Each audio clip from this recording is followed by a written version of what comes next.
7월 9일 금요일 출애굽기 36장 8절부터 38절까지의 말씀입니다. 성막은 하나님이 거하실 처소입니다. 드디어 성막 제작이 시작되었습니다. 어떤 어린이의 기도문을 본 적이 있는데요. 이런 기도문입니다. 하나님, 지난주 뉴욕에 갔을 때 성 패트릭 성당을 보았어요. 하나님은 아주 으리으리한 집에서 사시던데요. 어느 정도의 규모가 되어야 하나님이 거하실 수 있을까요? 영원하시고 전능하시고 지존하신 하나님의 성품을 생각하며 크고 화려한 성막을 생각하게 되지만 실제 성막은 그렇지 않습니다. 8절부터 13절까지의 말씀을 함께 읽어볼까요? 일꾼들 가운데 뛰어난 기술자는 고운 배실과 청색실, 자주색실, 홍색실로 휘장 10폭의 성막을 만들고 또 그 위에 그룹을 수 놓았습니다. 휘장은 각각 길이 28규빗, 폭 4규빗으로 모두 같은 크기였습니다. 휘장은 5폭을 이어 한 폭을 만들고 나머지 5폭으로 한 폭을 만들었습니다. 그러고 나서 그 한 볼의 한쪽 끝자락에 청색 고리를 만들고 또 다른 한 볼의 한쪽 끝에도 그렇게 했는데 한쪽 휘장에 고리 50개, 또 한쪽 휘장에도 고리 50개를 만들어 고리가 서로 마주보게 놓고는 휘장 한 끝에 금 갈고리 50개를 만들어 그것으로 휘장 두 벌을 하나로 이었습니다. 아멘. 8절을 보니 이스라엘이 하나님의 지시에 따라 성막을 완성했다는 사실을 과거형 동사를 사용해 강조합니다. 성막은 휘장과 기둥들로 이루어진 건물이지요. 성소와 지성소로 이루어진 성막은 직사각형의 모양으로 만들어졌습니다. 휘장으로 성막을 덮었는데 이때 4개의 덮개가 사용되었습니다. 성막의 휘장은 청색실, 자주색실, 홍색실로 만들어졌고 그 위에 그룹을 수 놓았습니다. 이 휘장은 구분과 경계의 선이 되지요. 성막에는 누구나 들어올 수 있으나 주님이 임재하시는 지성소에는 아무나 들어갈 수 없습니다. 휘장에는 그룹들을 수 놓았습니다. 참고로 그룹들, 즉 천사들은 하나님의 영광을 드러내며 동시에 성소의 거룩함을 지키는 수호자들을 상징합니다. 하나님과 인간 사이에는 거룩함이라는 엄격한 구분선이 있습니다. 14절부터 19절 말씀을 함께 읽어볼까요? 그들은 성막 위를 덮을 것으로 염소털로 휘장 11폭을 만들었는데 휘장은 각각 길이 30규빗, 폭 4규빗으로 같은 크기였습니다. 그들은 휘장 5폭을 한 폭으로 잇고 다른 6폭을 또 한 폭으로 이었습니다.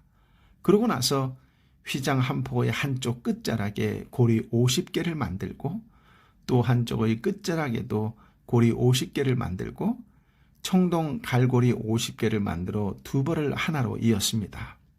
그리고는 그 위의 덮개로 붉게 물들인 양가죽 덮개를 만들고 또 그 위에는 해달가죽 덮개를 만들었습니다. 아멘. 염소털로 된 천장을 덮는 휘장은 붉게 물들인 숫 양의 가죽으로 만들었습니다. 숫 양의 가죽으로 된 덮개 위에 해달의 가죽으로 만든 덮개를 덮었습니다. 성막을 바깥에서 보면 해달의 가죽이나 붉게 물들인 숫 양의 가죽으로 덮여 있어 외견상 별로 아름답지 않은 검붉은 빛깔의 천막으로 보입니다. 그렇습니다. 에덴 동산은 이 세상에 세워진 하늘나라의 원형이었습니다. 그러나 인간은 죄로 인해 그 완벽한 에덴 동산에서 쫓겨났습니다. 하나님은 다시 한번 창조 사역을 통해 타락 이전의 영광과 화려함으로 가득한 성막을 세우신 것입니다. 그래서 성막은 구원적인 상징성으로 가득하다라고 말합니다. 성막에 죄 문제를 해결하는 여러 가지 제사가 있었기 때문만이 아니라 길을 잃고 방황하는 세상에서 성막이 거룩한 공간과 방향성을 제시하기 때문입니다. 20절부터 34절까지의 말씀을 함께 읽어볼까요? 그들은 스틴 나무로 널판을 만들어 성막의 벽을 세웠는데 각 판은 길이가 10규빗, 너비가 1.5규빗으로 두 돌기를 일정한 간격을 만들어 두었습니다. 성막의 모든 널판은 이렇게 만들었습니다. 성막 남쪽에 세울 널판은 20개였는데 가운데 구멍을 낸 은 받침대 40개를 만들어 각 널판에 받침대 2개씩 곧 각 돌기에 하나씩 끼우게 했습니다.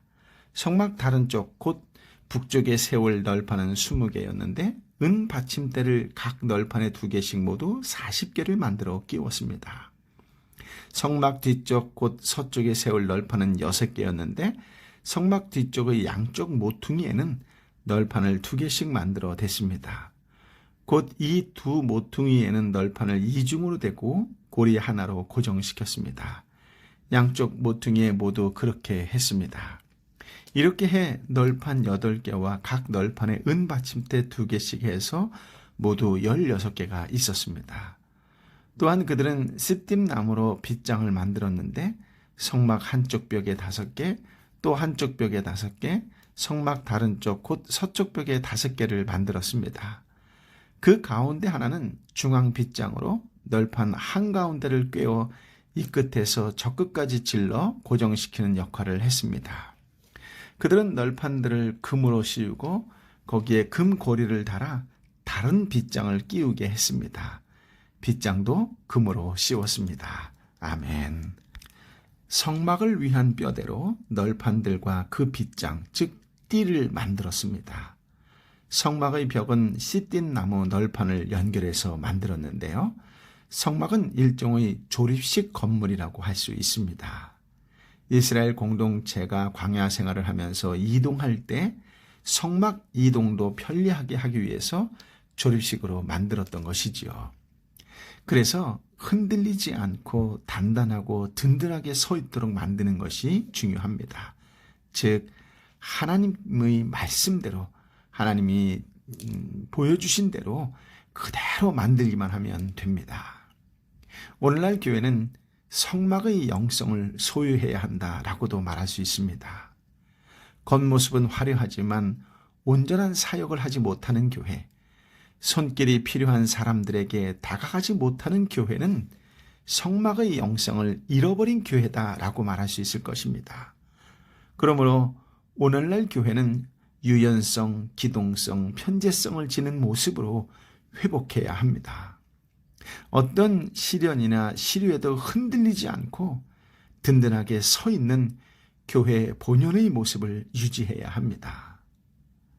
저와 여러분이 출석하는 교회가 성막의 영성을 회복함으로 더 많은 사람을 구원하는 방주 역할을 할 수 있도록 각자의 자리에서 최선을 다하는 성도들이 되시기를 예수님의 이름으로 축복합니다. 아멘. 35절부터 38절까지의 말씀을 함께 읽어볼까요?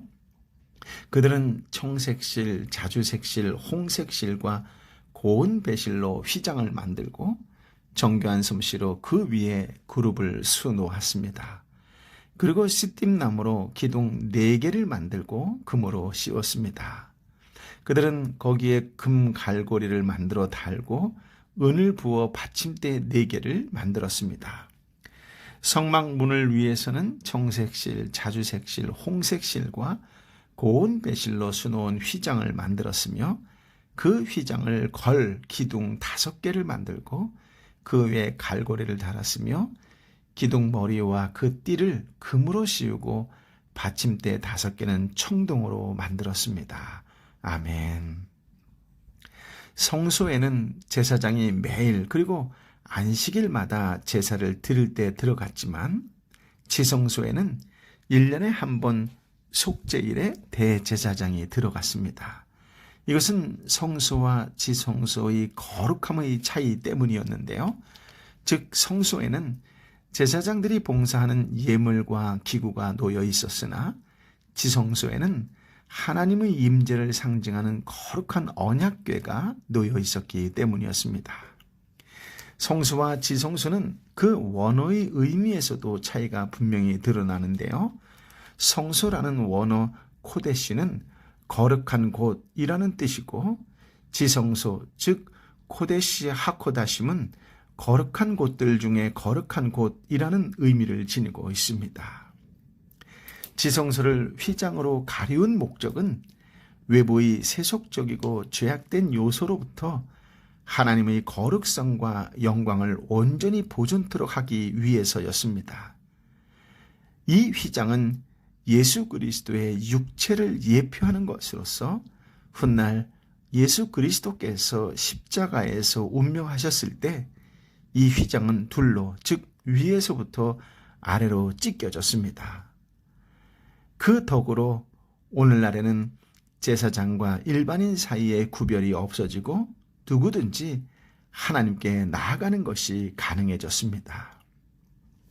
또한 성소와 지성소의 차이점을 조금 더 말씀드리자면, 지성소의 휘장에는 그룹이 수 놓아졌지만 성소의 휘장에는 그룹이 수 놓아지지 않았습니다. 지성소의 휘장은 4개의 기둥이, 성소의 휘장은 5개의 기둥이 드리워져 있었습니다. 지성소 휘장의 기둥 받침은 은으로 만들었으나 성소 휘장의 기둥 받침은 청동으로 만들어졌습니다. 일반적인 건물은 대개 안보다 밖이 더 화려한데 성막은 안쪽에 비해 바깥쪽을 더 수수하게 꾸몄다는 특징을 지니고 있습니다. 이것은 백성들이 성막의 외양의 정신을 뺏겨 그 안에 임재해 계시는 하나님의 존재를 소홀히 여기는 잘못을 범하지 않도록 하기 위해서라고 매튜 헨리는 해석합니다. 중심을 보시는 하나님의 성품과도 잘 어울리지요. 그렇습니다. 이스라엘의 삶은 성막, 성전을 중심으로 형성되었다라고 말해도 과언이 아닙니다. 역설적으로 우리의 삶도 그랬으면 좋겠습니다. 물론 지나치게 교회에서 진행하는 프로그램 중심으로 움직이느라 세상에서 빛과 소금의 역할을 감당할 시간이 없다면 그것은 분명 문제입니다. 오늘날 성도는 성막의 의미와 정신을 기억하고 교회의 본질과 영성을 추구하며 나아가 성전인 자기 몸을 하나님의 영광을 드러내고 이웃을 살리는 삶을 살아갈 수 있게 되기를 예수님의 이름으로 축복합니다. 아멘. 아버지 하나님, 오늘 참으로 귀한 말씀, 생명의 말씀을 허락하여 주시니 감사합니다. 다시 한번 내 자신과 또 교회를 되돌아볼 수 있는 은혜의 말씀을 허락하여 주시니 감사합니다. 나는 어떤 마음으로 교회를 섬기고 있는지, 나는 어떤 생각으로 나의 몸을 성전인 것처럼 다듬고 또 준비하며 살아가고 있는지, 어떤 섬김, 어떤 헌신을 하고 살아가는지 좀 더 깊이 있는 묵상을 할 수 있게 하여 주시니 감사합니다. 더불어 지성소와 성소의 휘장이셨던 예수 그리스도께서 우리 죄인 한 사람 한 사람을 위하여 친히 십자가에 못 박혀 죽으신 그 역사적 사실도 다시금 되뇌이는 은혜의 시간을 갖게 하여 주시니 감사합니다. 주님, 나도 누군가를 살리고 하나님께 영광과 찬양을 올려드리는 하나님의 사람, 성령의 사람, 예수의 사람 되길 원합니다.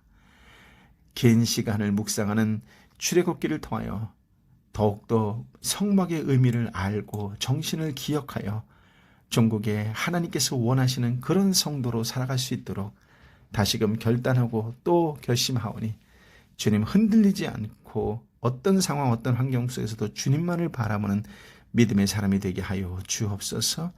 이 땅에 저에게 허락하신 그 빛과 소금의 역할을 신실하게 잘 감당하는 것을 통하여 하나님께는 영광이요, 아프고 힘들고 지친 이웃에게는 미소와 위로와 격려를 그대로 증거할 수 있는 축복과 구원과 은혜의 통로의 삶이 되게 하여 주옵소서.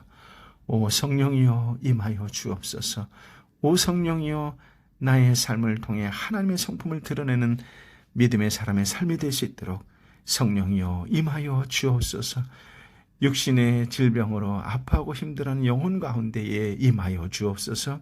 경제적으로 관계적으로 힘들어 지쳐있는 하나님의 사람들 한 사람 한 사람 가운데에 성령이여 임하여 주옵소서. 기도하는 두 손 가운데 꿇은 무릎 위에 임하여 주옵소서. 성령이여 불처럼 바람처럼 임하여 주옵소서. 이제는 우리 주님 예수 그리스도의 은혜와 아버지 하나님의 크신 사랑과 성령 하나님의 위로 역사 교통 충만하심이 오늘 말씀을 마음에 품고 무릎 꿇고 기도하며 오직 하나님의 말씀에 따라 순종하는 그리스도인으로 내 삶을 통하여 그리스도의 향기를 드러내고 하나님께 영광이 되는 삶, 이 땅에 힘들고 지치고 아파하고 눈물을 흘릴 수밖에 없는 삶의 현장 속에 있는 영혼을 위하여 기꺼이 기도하며 위로하고 축복과 구원과 은혜의 통로의 삶을 살겠느라고 결단하는 하나님의 사람들 한 사람 한 사람 머리 위에 이제부터 영원토록 함께하여 주옵기를 간절히 축원하옵나이다. 아멘.